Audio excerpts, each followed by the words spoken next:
Halo semuanya, selamat datang kembali di Arianto Hong Channel. Nah, untuk video ini saya akan membahas tentang lebih dalam tentang floating ya. Karena bagi sebagian banyak orang, floating itu masih menjadi, ya ada yang bilang ini rugi, ada yang bilang ini begini, begitu, dan sebagainya. Nah, kita akan bahas lebih lengkap tentang floating. Jadi, video ini kita membahas kupas lebih dalam tentang floatingnya ya. Nah, floating sendiri itu sebenarnya berlaku di semua trading ya. Di forex itu ada floating juga, di future juga ada floating, dan di spot juga ada floating. Cuman perbedaan masing-masing dari floating yang ada di forex, future, kemudian yang di crypto ya, yang spot, dan juga di saham itu berbeda pemahamannya ya. Nah, teman-teman bisa lihat di layar yang sebelah sini ya. Saya akan jelaskan dari yang paling basic dulu ya. Jadi floating itu adalah keadaan mengambang ya. Floating itu sama dengan mengambang. Ini kan bahasa Inggrisnya ya. Mengambang. Dan untuk beberapa trading seperti forex, kemudian kripto ya, tapi bagian future ya.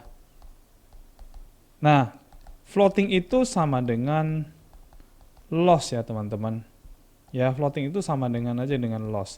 Karena ketika teman-teman trading di forex atau future, begitu teman-teman floating itu sudah menjadi langsung loss, ya.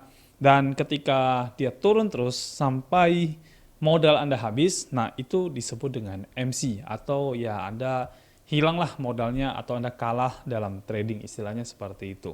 Nah, jadi floating dalam forex atau future itu seringkali jadi momok kebanyakan orang, makanya mereka itu takut kena floating. Ya, mereka itu ngeri kena floating karena apa? Karena floating itu adalah loss-nya mereka. Ya. Tapi berbeda halnya dengan yang di spot, ya. Kalau spot itu kita bicara spot atau ada saham ya. Floating itu bukan loss, ya. Floating itu ada dua ya. Jadi floatingnya di spot itu ada floating plus dan juga ada dan floating minus sebutannya. Floating plus itu adalah sebuah keadaan di mana ketika yang Anda beli dia naik harganya tapi belum Anda jual. Itu disebut dengan floating plus. Ya, lalu kalau floating minus itu adalah sebuah keadaan di mana ketika Anda beli dia turun nilainya. Ya, dan itu adalah sebuah keadaan yang Anda itu belum loss ya kan? Karena Anda belum jual. Berbeda dengan forex dan future, walaupun Anda belum jual, itu sudah termasuk dengan loss ya. Tapi kalau untuk di spot sama di saham, tidak begitu teman-teman. Ini mirip seperti kita berdagang ya. Jadi barang yang kita beli, harganya turun ya. Tapi kita belum rugi karena barangnya masih kita pegang. So, floating dalam dunia saham atau spot, itu sama dengan saya asumsikan kayak stok barang. Ya, jadi sama kayak stok barang. Pada dasarnya ketika Anda tidak jual barangnya, ya Anda tidak mengalami yang namanya loss, ya. Tapi ketika Anda jual barangnya, ya Anda loss. Sesimpel itu, ya. Jadi beda ya antara yang di forex, future, floatingnya adalah loss. Kalau yang di spot atau saham, floatingnya itu hanya minus, ya. Belum loss karena belum ada eksekusi yang Anda lakukan, ya. Nah, cuman entah kenapa kebanyakan orang juga masih takut dengan floating yang ada di spot atau di saham. Ya, saya bisa mengerti karena apa? Karena kalau kita bicara tentang spot atau saham, kita bicara tentang price daripada harga dari setiap koinnya atau setiap lembar saham yang dibeli. Cuman kali ini saya akan bahas lebih banyak tentang kripto ya teman-teman ya, karena saham saya tidak begitu mengerti. Jadi kita fokus bahas kripto lah ya. Saya akan bikin yang baru ya, note yang baru. Sebentar, baru. Oke. Jadi kalau kita bicara floating di spot, floating di spot ya. Oke, ini keadaannya cuma ada dua, ada plus dan minus ya, ada dua ini aja ya. Jadi kita hanya perlu perhatikan dua hal ini. Nah, yang kita hindari itu adalah sorry, saya masih ada penjelasan lain ya. Floating itu saya bagi dua lagi selain plus atau minus, ada juga istilah floating tinggi dan floating rendah. Ya. Nah, floating tinggi ini bicara kita beli di harga tinggi, sama ya. Dan floating rendah itu artinya kita membeli di harga rendah. Lalu ada lagi yang namanya floating kecil dan floating besar, ya. Nah, ini bicara tentang jumlah, ya, quantity yang kita beli. Kalau tadi floating tinggi rendah itu bicara tentang harga, kalau kecil atau besar itu bicara tentang volume atau jumlah yang kita beli dari kripto tersebut. Nah, kira-kira kalau dengan pengertian begini, mana yang paling ideal yang harusnya kita alami ya kalau dalam floating ini? Tentu saja yang paling ideal itu adalah yang baik ya, atau yang ideal atau baik atau yang oke gitu ya bahasanya ya. Itu adalah floating yang pertama dia rendah dan besar. Ya, artinya kita membeli di harga sebuah koin itu yang sudah harga rendah dan jumlahnya besar, ya. Nah, kalau kita floating di harga rendah dan besar, berarti profit kita juga akan semakin besar. Tapi yang kita tidak boleh adalah yang tidak atau ya tidak boleh atau ya intinya nggak boleh terjadi ya, tidak boleh terjadi itu adalah ketika kita floating tinggi dan besar. Ya, nggak ada titiknya ya. Intinya adalah itu ya, kita nggak boleh floating tinggi dan floating besar. Sebisa mungkin ini jangan sampai terjadi. Kalau Anda terjadi floating tinggi, artinya Anda beli koinnya di harga tinggi, lalu besar lagi jumlahnya, kemudian dia jatuh ke bawah, dia turun ke bawah, artinya Anda tidak akan mendapatkan profit sama sekali. Ya, ini adalah kondisi yang nggak boleh terjadi, ya, nggak boleh Anda alami. Kalau Anda alami ini, maka Anda tidak akan mendapatkan profit, tapi modal Anda tergerus, ya, karena dia turun ke bawah.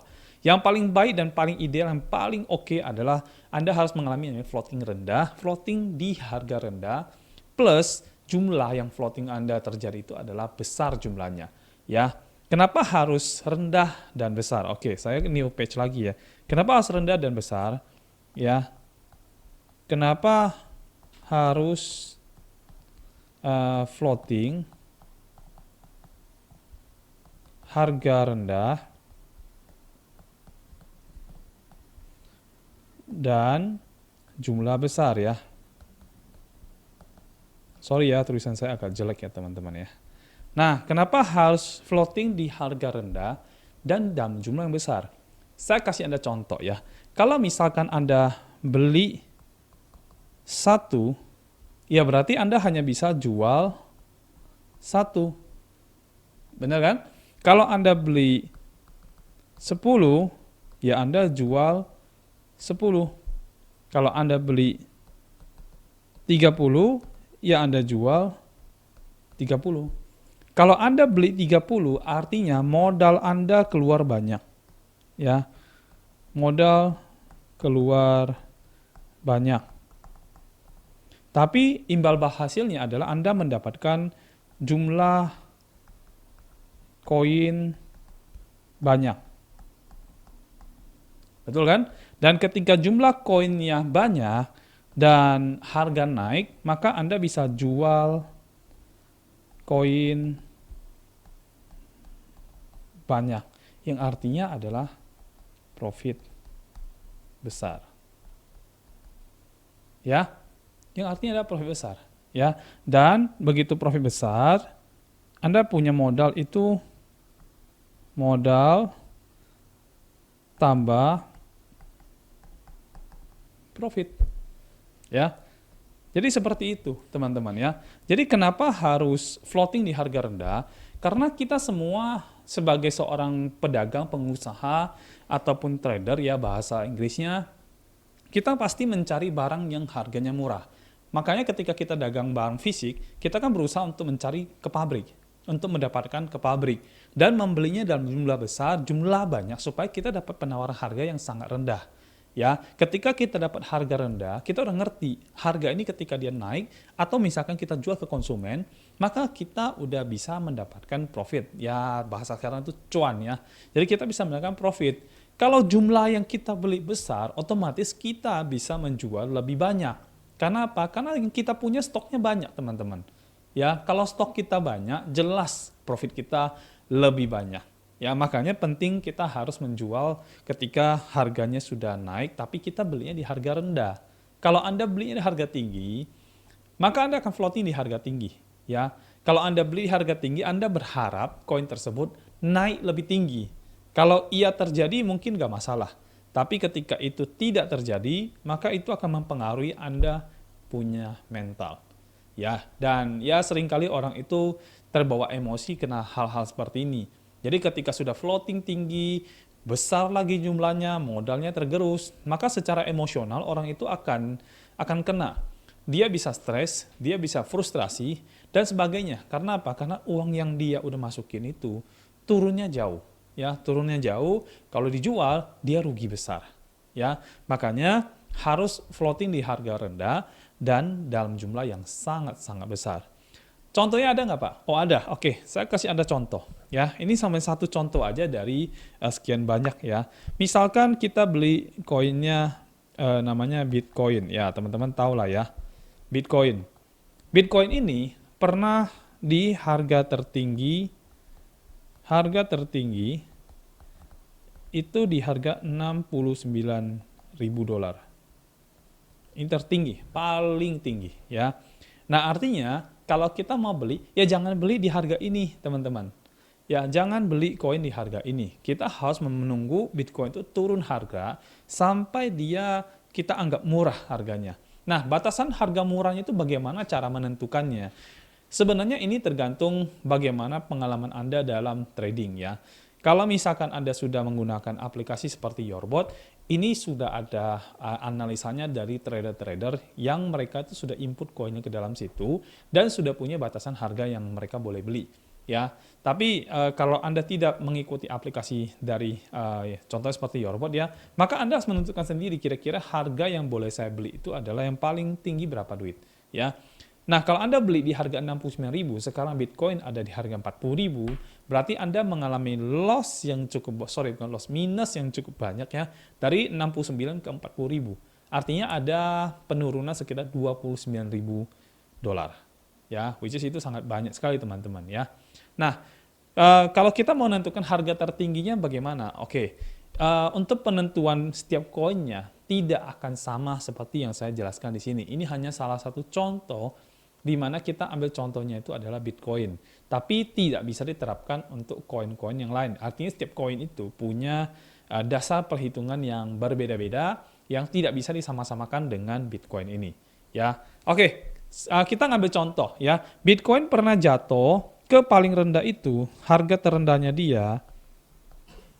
terendah di tahun 2021 itu yaitu di harga 28.000 dolar. Dia pernah jatuh.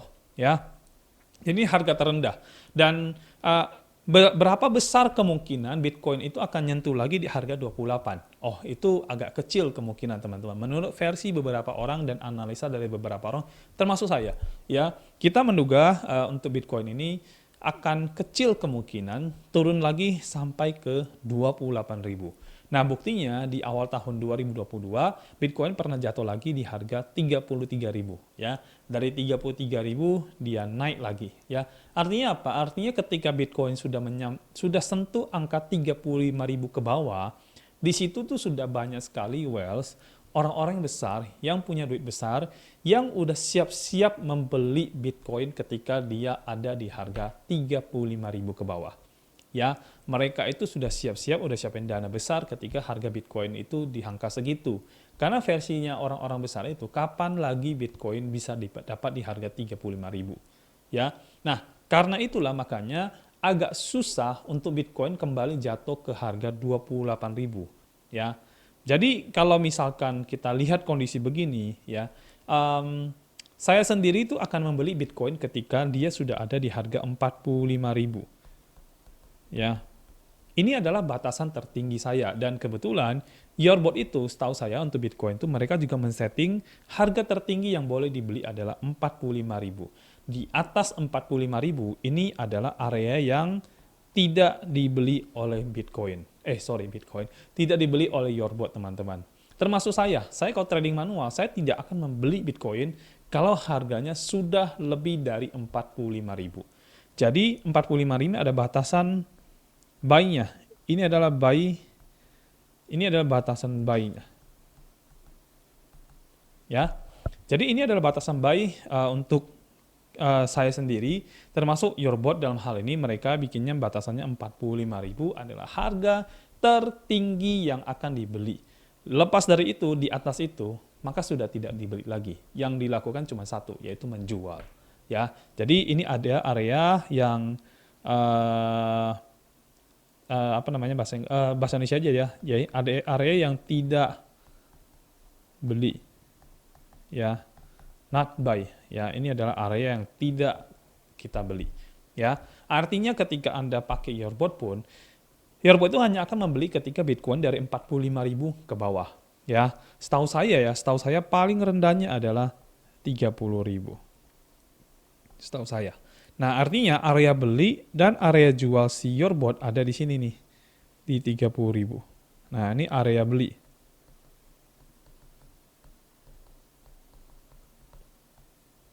Ya. Jadi kalau dia naik turun dari 45 sampai 30, ya itu adalah area di mana kita akan mendapatkan profit, kita akan buy, kita akan sell di sana. Semakin rendah harganya, semakin baik. Artinya Bitcoin kalau jatuh sampai 33, 32, itu bagus sekali. Berarti kita membeli dalam jumlah yang sudah sangat banyak. Dan ketika kembali ke 45, berarti kita akan jual dengan sangat banyak. Nah, pertanyaannya adalah kalau misalkan jatuh di bawah 30.000 bagaimana? Nah, kalau dia turun di bawah 30.000 berarti kita sudah tidak beli. Secara aplikasi dia tidak. Secara aplikasi Yorbot atau YB saya singkat ya, ini sudah tidak melakukan pembelian lagi. Ya, jadi kita dalam posisi waiting atau menunggu. Nah, kalaupun Bitcoin itu jatuh di bawah 30.000, kita percaya tidak akan lama Bitcoin akan kembali ke 30.000. Nah, saat dia kembali ke 30.000, kita udah transaksi lagi. Ya, ini jauh lebih baik dibandingkan kita membeli misalkan contohnya di harga 55.000 ya Bitcoinnya. Kalau Anda beli di 55.000, Anda harus menunggu sangat lama supaya harga tersebut kembali ke 55 dan kita tidak tahu kapan harga itu akan kembali ke 55. Ya, jadi tapi kalau kita sudah membeli harga rendah dan dia jatuh lebih rendah lagi, maka versi kita itu tidak menjadi masalah karena harga yang kita beli sudah rendah. Jadi kalaupun dia naik lagi pasti sentuh di harga yang kita beli. Ya artinya kalau kita misalkan prediksi Bitcoin misalkan turun sampai 25.000, maka nggak akan lama dia akan naik sampai dengan 30.000-an. Karena apa? Karena akan ada banyak orang yang akan membeli Bitcoin gila-gilaan kalau sampai di bawah 30.000. Mungkin termasuk saya salah satunya. Ya. Nah, jadi maksud saya adalah seperti itu. Jadi ketika harga memang sudah turun sekali, ya di situ udah banyak sekali orang kaya yang benar-benar akan bongkar celengan dan sebagainya yang akan membeli Bitcoin gitu. So Bitcoin itu punya area terbawah yang benar-benar itu kalau masuk ke area itu akan banyak orang masuk. Nah ketika orang banyak masuk maka harganya akan pump lagi atau akan naik lagi. Ya dulu waktu Bitcoin di awal tahun 2022 waktu nyentuh 33.000 itu udah banyak orang beli termasuk saya juga membelinya. Ya lalu dia naik sampai 40 ribuan. Dan saya udah jual gitu teman-teman. Di situ saya udah take profit teman-teman. Ya, so aplikasi yang Yorbot lakukan adalah dia membeli dari harga batasan 45.000 sampai dengan 30.000. Itu adalah area beli Bitcoin yang dilakukan oleh Yorbot atau aplikasi yang terbaru yang kita pakai ini. Dan saya cukup senang karena memang harusnya begitu. Ya, konsepnya spot itu adalah buy low sell high. Ya ini yang sering orang lupa gitu ya, buy low sell high, membeli lebih rendah dan menjual lebih tinggi. Nah, buy low-nya dia bikin di batasan 45.000 sampai 30.000. Ya, sell high-nya dia juga bikin dari 30.000 up sampai 45.000 up. Itu sell-nya. Jadi ketika dia jual, ya jual lebih tinggi ya. Ketika dia beli, dia batasin 45 sampai dengan 30.000. Kalau tradingnya cara seperti ini, maka ini sangat-sangat aman teman-teman ya, sangat-sangat aman dan ini membuat kita terhindar dari floating di harga yang tinggi ya. Jadi kita tidak buy lagi. Kalau misalkan semua koin tiba-tiba bullish nih sampai tinggi sekali dan sebagainya. Lalu apa yang terjadi dengan aplikasi ini? Ya simple, aplikasi ini tidak akan trading. Ya artinya dia libur dulu teman-teman ya. Nah kalau ditanya kenapa dia libur, kenapa dia nggak trading? Ya jawabannya sederhana juga. Ya karena lagi mahal harganya. Kalau lagi mahal harganya, aplikasinya tidak akan beli di harga itu. So, aplikasi ini hanya akan membeli ketika market itu memang lagi nyentuh di angka, contohnya Bitcoin 45 sampai 30. Di atas itu ya dia tidak buy. Itulah safety-nya, teman-teman. Itulah dasar amannya. Saya sering trading manual, dan trading manual cara saya adalah seperti ini. So, cara yang dilakukan Yorbo ini menurut saya sangat-sangat aman. Itu yang pertama ya. Jadi tentang floating ya teman-teman ya. Yang kedua ya, memang dia karena yang dia pilih adalah koin-koin yang market cap-nya besar sekali. Rata-rata koin yang terpilih itu adalah koin yang top rank ya, dari rank pertama sampai dengan rank 100 ya. Artinya ya koinnya koin bagus lah, bukan koin micin, bukan koin baru dan sebagainya. Nah, itu penjelasan saya soal floating ya. Mudah-mudahan teman-teman bisa ngerti tentang floating ini, dan dari sini teman-teman bisa tahu, oh ternyata floating di harga rendah justru itu adalah sebuah profit yang akan kita dapatkan di kemudian hari. Jadi floating di harga rendah itu adalah kesempatan untuk kita make money lebih banyak ketika harga koinnya sudah naik lagi. Ya jelas lah, kita beli harga rendah ya pasti naik. Karena kan again ya, market crypto itu kalau nggak naik ya turun, kalau nggak turun ya naik gitu ya. Jadi kalau dia udah turun ya dia pasti naik gitu ya. Jadi ketika kita beli di harga rendahnya ya dia pasti akan naik. Ketika naik ya kita akan ambil profit, kita akan dapatkan profit ya. Cuman untuk di Yorbot ini teman-teman harus ngerti ya, modal itu untuk ditradingkan, modal itu untuk diputar di dalam tradingnya. Jadi yang kita ambil itu adalah profitnya. Kalaupun modal kita, misalkan contoh modal kita keluarkan misalkan $5.000. Dari 5.000 itu turun jadi 2.000, turun jadi 1.000, ya nggak ada masalah. Ya karena memang dia ya turun, nilainya turun. Dari misalkan dari 45 udah turun nih ke 33, 32. Ya. Nah, cuman kita tidak pusingin dengan modal itu. Yang kita perhatikan adalah dari hasil putarannya, dari hasil turun naiknya, berapa sih profit yang kita dapatkan. Ya, dan profit itulah yang kita ambil harian untuk ya untuk mau Anda tabung, boleh, untuk Anda ambil, boleh, dan sebagainya. Ya, untuk bagian cara ngambil dan sebagainya saya udah bikin video sebelumnya, Anda boleh nonton di situ ya. Nah, untuk bagian ini tentang floating saya kira sudah bisa cukup jelas. Mudah-mudahan teman-teman mendapatkan sesuatu ya, pembelajaran dari video ini tentang floating, dan berharap floating ini bisa menjadi pengetahuan tambahan buat teman-teman ketika trading menggunakan aplikasi Yorbot. Dan thank you untuk semua teman-teman yang sudah nonton video ini, dan nanti kita akan ketemu di video yang berikutnya. Sampai jumpa.